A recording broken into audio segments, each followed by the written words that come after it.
Muito obrigado mais uma vez ao Dr. Edmo Atique Gabriel pela sua presença aqui, nosso consultor como renomado cardiologista e nutrólogo. Mas antes de eu entrar no assunto propriamente dito, Edmo, você me contava outro dia de um caso de você ia fazer uma cirurgia do coração de um bebê. Deu tudo certo? Desculpe pegá-lo desprevenido. Não, de forma alguma. Realmente é uma outra área da cirurgia cardíaca que eu atuo, que é a cirurgia cardíaca infantil. É um grande desafio, muito mais complexo do que no adulto. Deu tudo certo, foi uma cirurgia complexa, de quase 10 horas de duração. Qual era? A criança, basicamente, ela nasceu sem conexões estabelecidas dentro do coração, sem as divisões corretas. É como se o sangue se misturasse e formasse um turbilhão e distribuísse depois o sangue totalmente de forma irregular.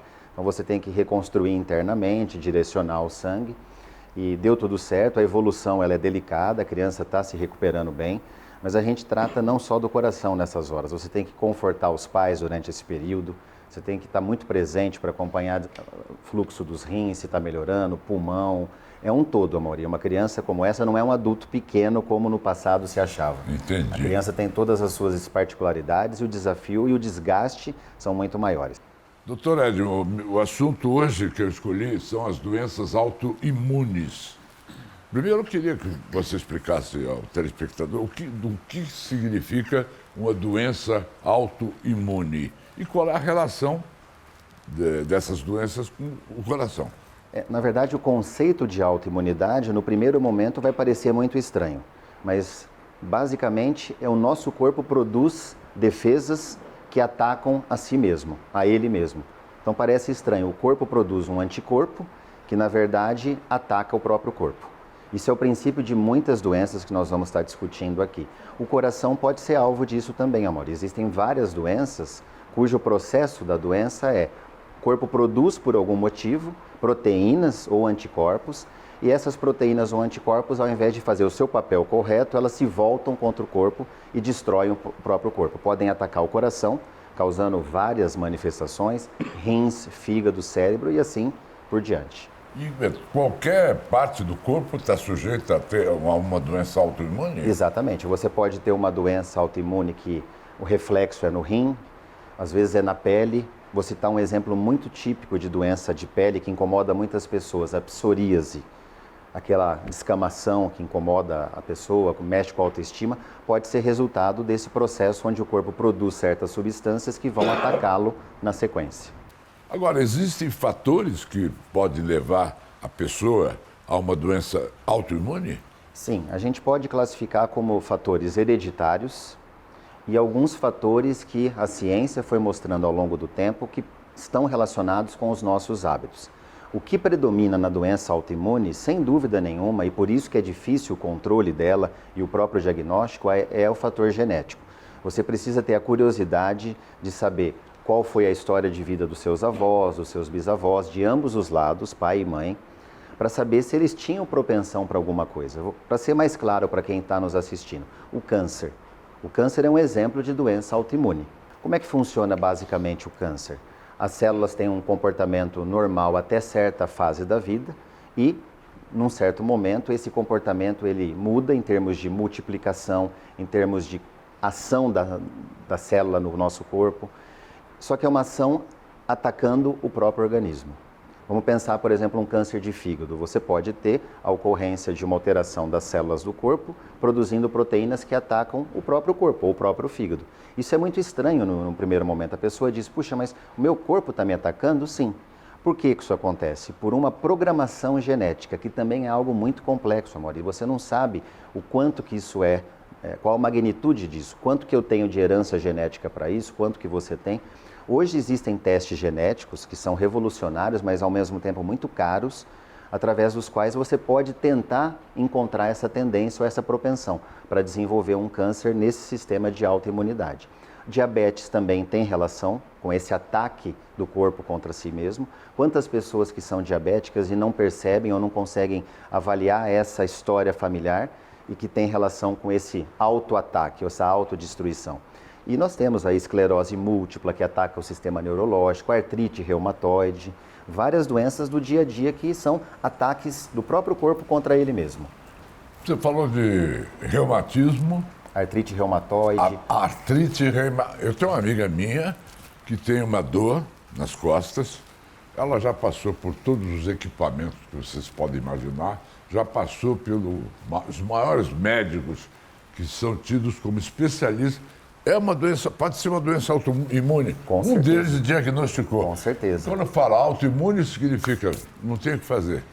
Difícil controle, vamos traduzir esse autoimune como uma doença de difícil diagnóstico, difícil controle, que depende muito também da colaboração da pessoa no tocante aos hábitos de vida. Porque, além dos fatores hereditários, existem 3 fatores que são evidenciados como causadores ou gatilhos da doença autoimune. Infecções de repetição, infecções virais, você fica tendo gripe, virose, Covid, que está mais recente, você fica tendo aquela doença por várias vezes. Pode ser um gatilho para atacar as nossas células e fazerem com que elas mudem o seu comportamento normal. Obesidade. Obesidade pode não estar gordinho, mas obesidade para mórbido, né? Um grau mais avançado.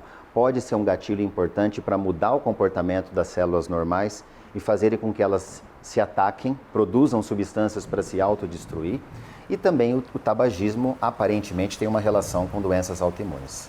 Quais são os alimentos que você recomendaria para uma pessoa que esteja nos vendo e acometida por uma doença autoimune?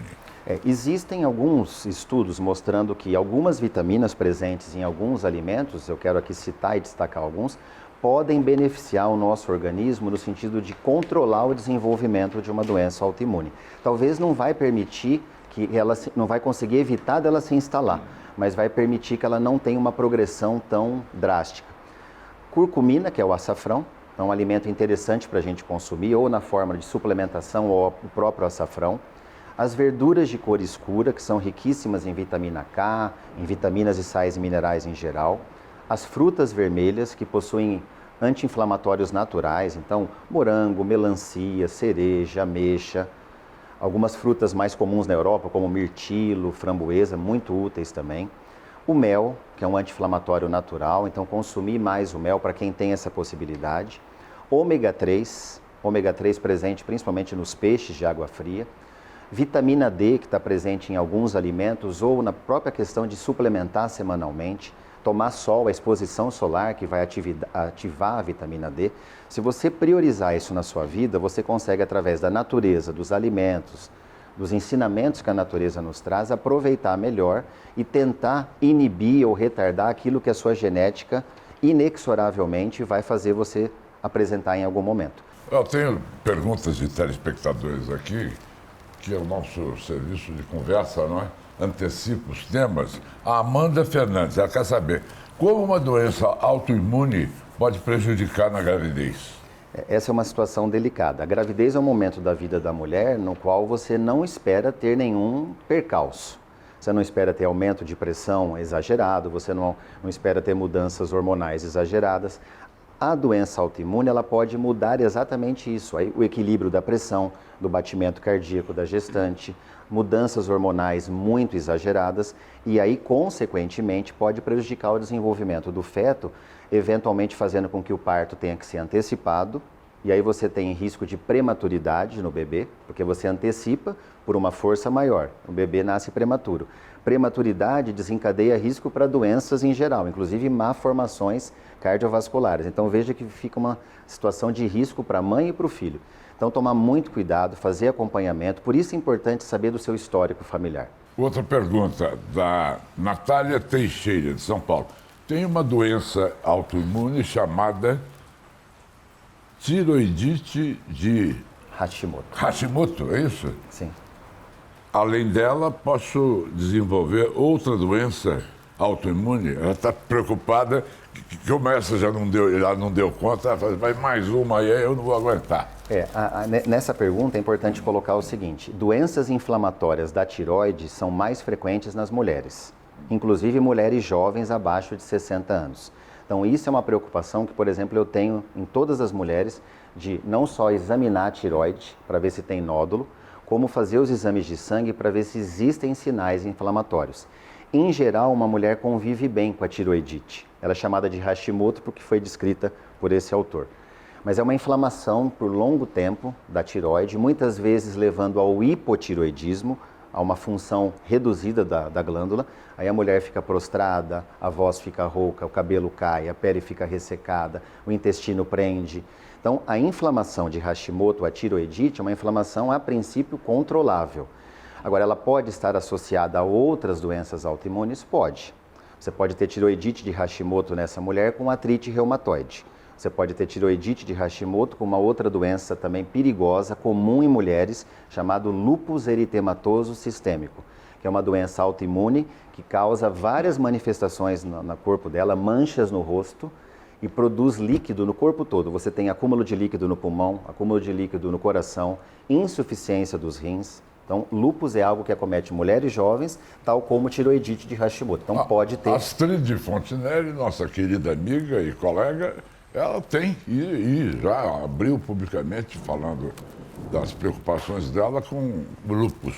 Pois é, existem pessoas que até recentemente testemunharam a sua vivência, o ator José Maier, o cantor Justin Bieber, a Cláudia Rodrigues, que é humorista. O Justin Bieber tem? Ele tem um tipo de doença autoimune que foi ocasionada por uma infecção viral que ele teve.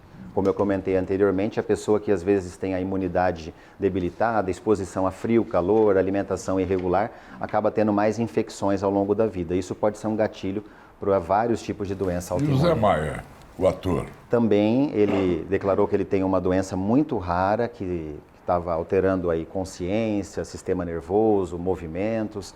A gente tem uma preocupação muito grande quando se toca no assunto doença autoimune com relação ao nosso sistema nervoso. Porque essa doença autoimune parece que ela tem uma predileção pelo sistema nervoso. Por destruir o nosso sistema nervoso, aí você pode perder a memória, Alzheimer, você pode mudar a sua força física, os seus reflexos, esclerose e outras tantas aí que a gente vê a pessoa ficar desfigurada. Conhecemos ela num certo momento com muita ativa, lucidez e de repente essa pessoa fica quase que irreconhecível. Obrigado. Obrigado, doutor Edmo. Para vocês.